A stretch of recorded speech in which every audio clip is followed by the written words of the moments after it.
Hello everybody, welcome to the introduction to the course on solid state physics. My name is Dr. Naveen Rawat and I will be the instructor for this course. And to get the complete feel of the course, we will have a quiz and we will have tutorial sessions along with the PowerPoint lectures, and there will be additional notes that will be provided, and a lot of additional reference material will be provided along for understanding the materials of this course. Additionally, there is the lab component of the course as well. So let's get started. So um, when we look at the different phases of matter, essentially what we are saying is we know that you can have a gaseous state of matter, you can have liquids, you can have solids, and of course I haven't included in the list, you have plasma as well, and Bose-Einstein condensates. So this is our general understanding of different states of matter that exist. Okay, so this course, which is on solid state physics, is essentially a branch of condensed matter physics, and in condensed matter physics we will be talking about both these liquid crystals and liquids as well as solids. Okay, so that will be our focus during this course.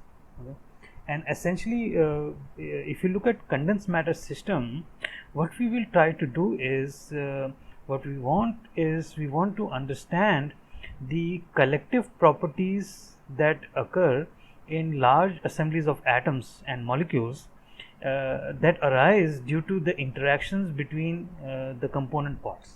Okay, so we are not interested in the properties of the individual atom or the electron, but rather as a collective solid, what are the properties and how they manifest themselves, and this will help us decide which materials are suited for which kind of applications, and they will give us an idea of how to exploit the properties of the materials to get the maximum benefit out of them. Okay, so traditionally if you look at condensed matter systems, they are divided in this in manner. There is hard matter and soft matter condensed matter physics, and in hard matter you have crystalline solids, which we are all familiar with. We have metals, insulators, semiconductors, and these are crystalline, and as well as you have non-crystalline solids. Okay, so when we are dealing with crystalline solids, then what important things that play part in the properties of the solids are whether the solids are having defects, whether there are dislocations, discontinuities in the solids, because they will affect the properties.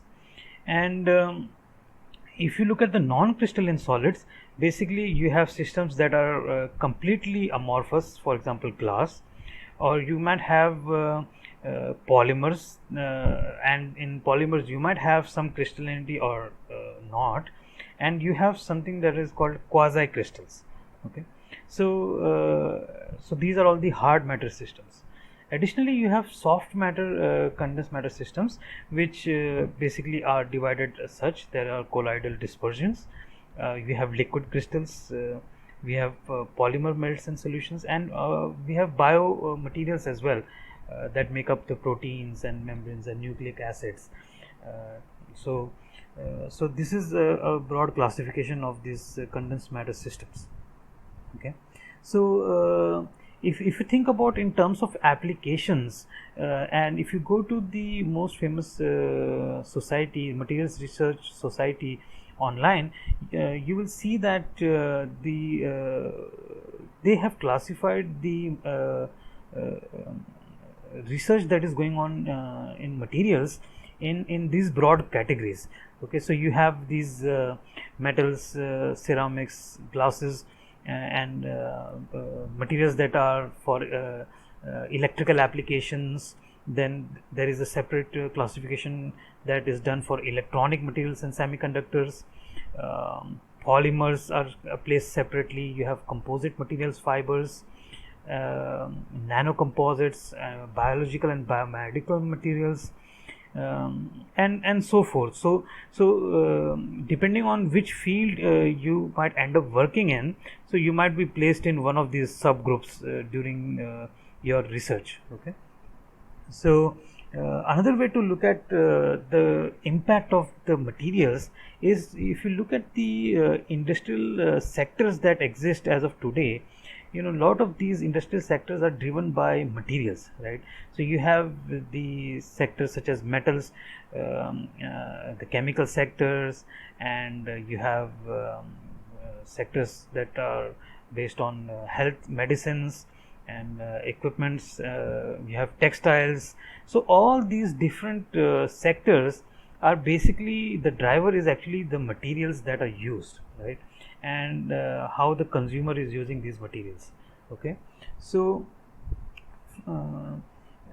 what we will be doing during this course is, we will be looking at a lot of different kind of materials, and we will be looking at what are the properties of these materials and where the properties are originating from, because only then you might have the idea of how to exploit the properties and use the materials for the right applications. Okay. So we will be looking at some of the electric, piezoelectric and ferroelectric materials, and generally these materials are used for generation and storage of electricity. Okay. And some of the common examples are copper and silver and gold. So these are the common materials that are used, right? And additionally, we will be looking at materials that are known as electronic and photonic materials, and essentially these materials have some interesting semiconducting properties, such as high mobility, band gap, which you can engineer or you can tune. And essentially some of the examples are silicon, gallium arsenide and oxide. So we'll be looking at some of these materials and their properties. And of course these are used as integrated circuits, and in the past couple of decades, you can see how the electronic components have miniaturized, and now you have handheld devices that everybody is using. So and there are a lot of subgroup of materials. So for example, now in electronic materials you have organic materials that are coming into play, and basically you have flexible materials. So and you have optical materials, which are getting used for LEDs and solar cells. So we'll be looking at all these materials and their properties. Okay. So additionally, you have materials that are magnetic, and this new branch of materials that are spintronic materials.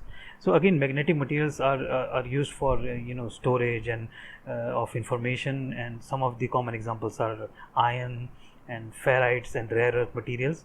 And when you talk about spintronic materials, these are materials that have basically your magnetic properties, but as well as you have your spin polarized transport in the materials. So for example, here you are seeing the image of the famous Datta Das spin FET, and essentially what you are getting is, you are getting a spin polarized transport from your source to the drain, and we are controlling that through the gate voltage. Okay. So we'll be briefly touching these spintronic materials as well, not too deep, but we'll be looking at them as well. Okay. So along with that, we'll also be talking about the superconducting materials and the Meissner effect, and how as you can see here in this image, the material is floating on top of a semiconducting block that has been cooled below the transition temperature. So we'll be looking at some of the materials that exhibit this semiconducting properties, especially this zero electrical resistance when cooled below the transition temperature. Okay.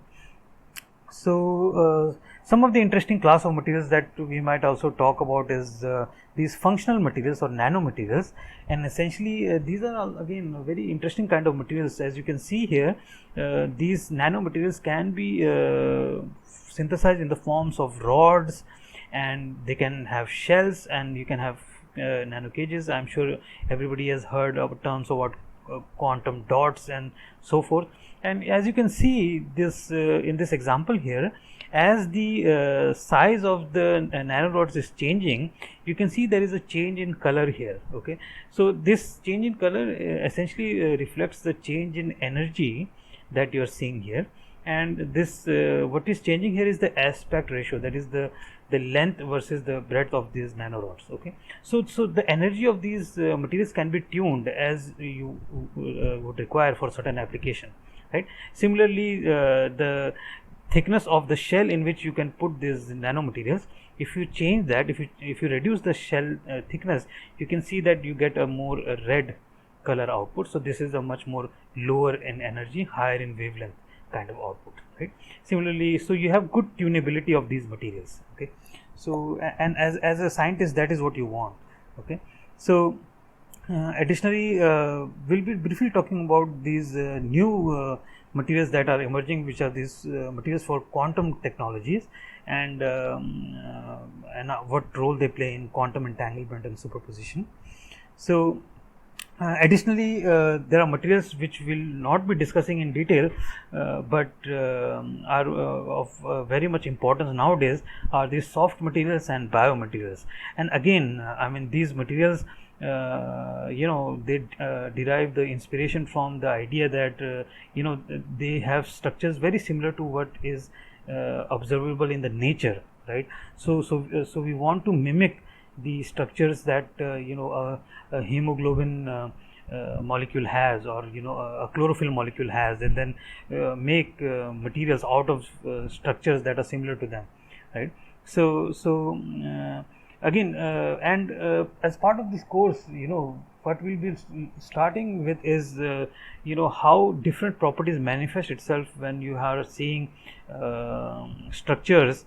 For example, carbon, where they can exist in different forms, right? So you can have a carbon that is in the fullerene form, in the diamond form, or in the graphite form, and depending on actually which form of carbon you're dealing with, it has a very different response to this temperature, right? So if you look at the electrical resistivity versus temperature curve for a metal, the response is like such. So as the temperature reduces, the electrical resistivity reduces to a certain value, non-zero. However, the same carbon, when you have a fullerene form, it can act as a superconductor, that after certain transition temperature, the resistivity just goes to zero, right? And it can again exist as an insulator as well. So why does carbon, when it is arranged in different forms, gives such a different response, that it can act as a metal as well as an insulator and superconductor? So we'll be looking at theories behind this. Okay, again, in the lab component, we'll be talking a lot of different experiments that are done for actually identification of the structures and identification of the properties. So some of these techniques we will be discussing about optical microscopy, X-ray diffraction, and briefly about Raman spectroscopy and SEM, TM. So these all techniques we'll be briefly discussing as well during the lab component of the course. Okay, so additionally, what we will be doing is there are a lot of virtual labs that are present online. So we will be going, and every week we will be looking at some of these virtual labs and performing experiments online, right? And I would encourage you to visit the website. As you will see that there is a lot of additional resources that will be available on the website that can help in getting a good grasp of the content. So you might find some animations and some extra talks or extra videos that I might post on time to time. So I hope you are excited about this course, and welcome once again on this journey, and I hope it's a great learning experience for you. Thank you.